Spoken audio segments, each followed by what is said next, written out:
Welcome है आप सभी का एक बार फिर से स्टडी विथ आरजे चैनल में, जिसमें आज हम थोड़े बहुत उत्तराखंड से संबंधित फैक्ट देखेंगे जो कि आपके आने वाले यूके पीएससी व यूके ट्रिपल एससी एग्ज़ाम में काफ़ी ज़्यादा इम्पोर्टेंट हैं। काफ़ी ज़्यादा बेसिक क्वेश्चंस हैं बट एग्ज़ाम के पॉइंट ऑफ व्यू से थोड़े बहुत इम्पोर्टेंट माने जाते हैं, तो इन्हीं को आज हम लोग डिस्कस करेंगे।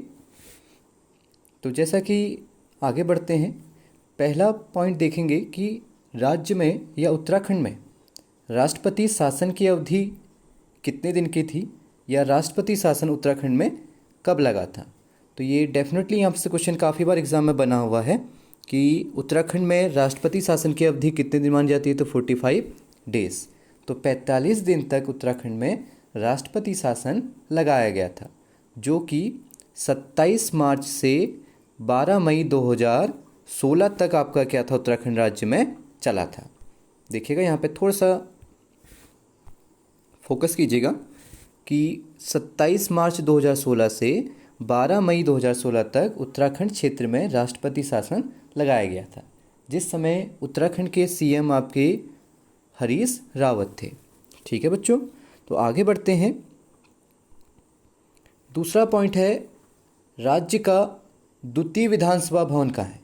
यानी आपको द्वितीय विधानसभा भवन से पहले आपको ये पता होना चाहिए कि राज्य का फर्स्ट विधानसभा भवन कहाँ है।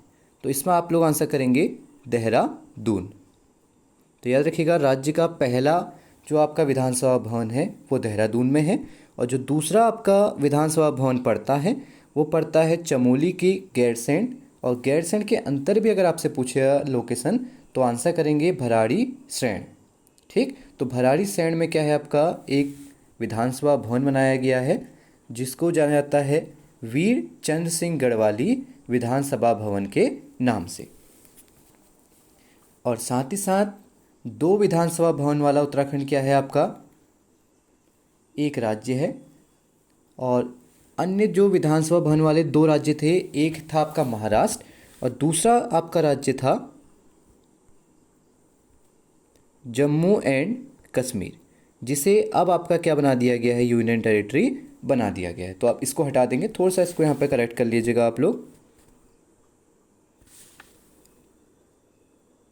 इसे यहाँ पे फर्स्ट कर लीजिएगा। ठीक है, आगे बढ़ते हैं। तो याद रखिएगा, प्रथम विधानसभा सत्र यानी जो देहरादून में प्रथम विधानसभा सदन है, वहाँ पे जो पहला सत्र शुरू किया गया था वो शुरू किया गया था आपका 9 जनवरी 2001 से। तो इस डेट को याद कीजिएगा, 9 जनवरी 2001 से पहला विधानसभा सत्र शुरू किया गया है। अब देखिए, एक आप देख रहे थे कि अभी आपने देखा था द्वितीय विधानसभा भवन भी था हमारे भराड़ी सैंण में, तो वहाँ पे जो आपका प्रथम सत्र शुरू किया गया है वो किया गया है 17 नवंबर 2017 से। यहाँ पे ध्यान दीजिएगा, 17 नवंबर 2017 से।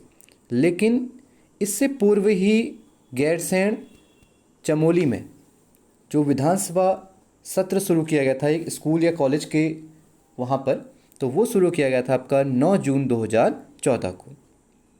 और अगर आपसे क्वेश्चन पूछे कि उत्तराखंड राज्य ने विधानसभा वेबसाइट, आप देखते हैं नेट वगैरह पे जो चलती हैं, तो विधानसभा वेबसाइट कब शुरू की थी, तो इसका आंसर करेंगे आप लोग 4 मई 2001। और ऐसा करने वाला उत्तराखंड देश का पहला राज्य बन गया था। ठीक, तो याद रखिएगा, 4 मई 2001 को क्या करा है, उत्तराखंड ने अपनी विधानसभा वेबसाइट शुरू की हुई है। आगे बढ़ते हैं कि राज्य में विधानसभा की कुल सीटें कितनी हैं। अब देखिए, थोड़ा बहुत ध्यान दीजिएगा, जो वर्तमान है इस समय विधानसभा की सीटें क्या हो गई हैं, 70 हो गई हैं। पहले क्या थी, आपकी 71 सीटें थी, जिसमें से एक सीट जो क्या थी, एंग्लो इंडियंस के लिए मनोनीत थी, उसे अब क्या कर दिया गया है, समाप्त कर दिया गया है। याद रखिएगा, एंग्लो इंडियंस के पद प्रावधान को पूछा जाता है एग्जाम में। अभी के एग्ज़ाम में भी, अभी हाल के यूके पीएससी के एग्ज़ाम में भी ये क्वेश्चन बनाया हुआ था, और बाकी एग्ज़ाम में भी ये क्वेश्चन थोड़ा बहुत देखा जा रहा है। तो इसको ध्यान दीजिएगा कि एंग्लो इंडियंस यानी आंग्ल भारतीय समुदाय, यानी भारतीय मूल के ऐसे व्यक्ति जिनके माता पिता में से क्या है, आपका एक व्यक्ति कहाँ का होना चाहिए, भारतीय मूल का होना चाहिए। ठीक है, या यूरोप में रहने वाले ऐसे व्यक्ति जिनका कोई भी क्या है, कोई वंशज क्या है भारतीय, उन्हें क्या कहा जाता है, एंग्लो इंडियंस कहा जाता है। तो याद रखिएगा इस प्रावधान को 104वें अमेंडमेंट एक्ट 2020 के तहत क्या कर दिया गया है, समाप्त कर दिया गया। ठीक है, मोस्ट इंपॉर्टेंट है आपका 104वां अमेंडमेंट एक्ट 2020। इसी के तहत आपका क्या करा गया है, इसे समाप्त कर दिया गया है। आगे देखते हैं। अगला आपसे पूछेगा कि उत्तराखंड राज्य में विधानसभा में कुल आरक्षित सीटें कितनी हैं, तो इसमें आप लोग आंसर कीजिएगा 15। ये टोटल आपकी कितनी है, 15 आरक्षित सीटें हैं यानी कुल। अब जिन्हें बांटा गया है आपका 13+2 में, यानी आपसे पूछेगा एससी हेतु कितनी सीटें आवंटित की गई हैं, तो आप आंसर करेंगे 13। और अगर आपसे पूछता है एसटी हेतु कितनी आवंटित की गई सीटें हैं, तो आप आंसर करेंगे 2 सीटें। ठीक है बच्चों, देख लीजिएगा एक बार कि एससी हेतु 2 सीटें, एससी हेतु 13, एसटी हेतु 2 सीटें, और टोटल कितनी हो गई आपकी 15 सीटें। अब आगे चलते हैं। ध्यान दीजिएगा, सर्वाधिक विधानसभा सीटों वाला राज्य उत्तराखंड में हरिद्वार माना गया है।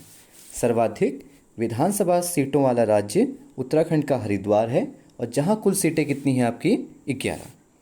याद रखिएगा यहाँ पे कुल सीटें हैं 11, और सबसे कम पूछेगा तो इसकी तो सिंपल ट्रिक है भैया, आप लोग याद कर लीजिए RCB।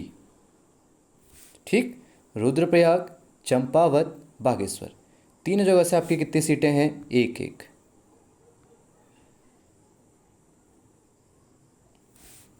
ठीक है बच्चों, तो ध्यान दीजिएगा कि सबसे कम पूछेगा तो RCB, सबसे ज़्यादा पूछेगा तो हरिद्वार, और हरिद्वार में कुल सीटें हैं 11, और आपके RCB में कुल सीटें हैं 1-1।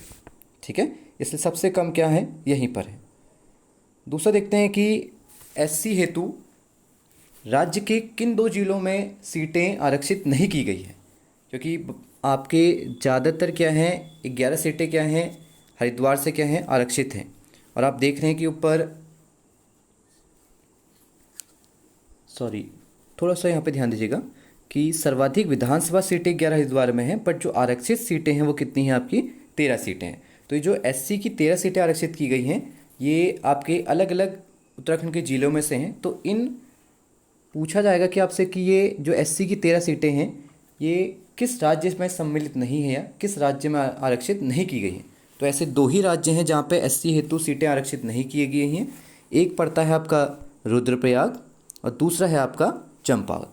यानी एक जिला है गढ़वाल का, एक जिला है आपका कहाँ का, कुमाऊं का, और बाकी सभी उत्तराखंड के जिलों में क्या है, 1-1 सीट SC हेतु आवंटित की गई हुई है या आरक्षित की गई है। आगे चलते हैं। अगला पूछा आता है उत्तराखंड में कुल लोकसभा सीटें कितनी हैं। तो ध्यान दीजिएगा, उत्तराखंड में कुल लोकसभा सीटें आपकी 5 हैं, जो पड़ती हैं अल्मोड़ा, नैनीताल, टिहरी, पौड़ी और आपका हरिद्वार क्षेत्र में। ठीक है बच्चों, इसको नोट कर लीजिएगा, मोस्ट इम्पॉर्टेंट पूछा जाता है। भले ही इजी है, बट एग्ज़ाम के पॉइंट ऑफ व्यू में ये काफ़ी ज़्यादा इंपॉर्टेंट माना जाता है, क्योंकि याद रखिएगा exam easy to moderate, medium to moderate दोनों बनता है, और बच्चे होपलेस ना हो इसलिए एग्ज़ाम में दोनों ही तरह के क्वेश्चन डाले जाते हैं, ईजी भी और हार्ड भी। तो अगर आप इजी क्वेश्चंस गलत कर देंगे तो एग्ज़ाम में आप और बच्चों से क्या हो जाएंगे, काफ़ी ज़्यादा नीचे आ जाएंगे। इसलिए इजी क्वेश्चनों को आप लोग अपने फिंगर टिप्स पे रखिएगा, और मल्टीपल टाइम्स इनको क्या कीजिएगा, रिवाइज कीजिएगा। तो याद रखना, लोकसभा की कुल सीटें हैं यहाँ पे 5, जो पड़ेंगी आपकी अल्मोड़ा, टिहरी, नैनीताल, पौड़ी और हरिद्वार से। ठीक, आगे देखते हैं। पूछेगा क्षेत्रफल की दृष्टि से सबसे बड़ा लोकसभा सीट वाला जिला, तो इसमें आप लोग आंसर करेंगे पौड़ी पे। याद रखिएगा, सबसे बड़ा लोकसभा सीट वाला जिला है आपका पौड़ी, और सबसे छोटा पूछा जाएगा तो आप आंसर करेंगे हरिद्वार। और अगर इसमें क्षेत्रफल को हटा के आपसे पूछ दिया जाए वोटर्स के अनुसार, यानी मतदाताओं के अनुसार सबसे बड़ा जिला कौन सा है, तो उसमें आंसर हो जाएगा हरिद्वार, और सबसे छोटे में क्या हो जाएगा, पौड़ी। आपने केवल एक याद करना है क्षेत्रफल वाला, और दूसरे में अगर वोटर्स में पूछेगा तो उसी क्या कर देंगे आप लोग, उल्टा कर देंगे।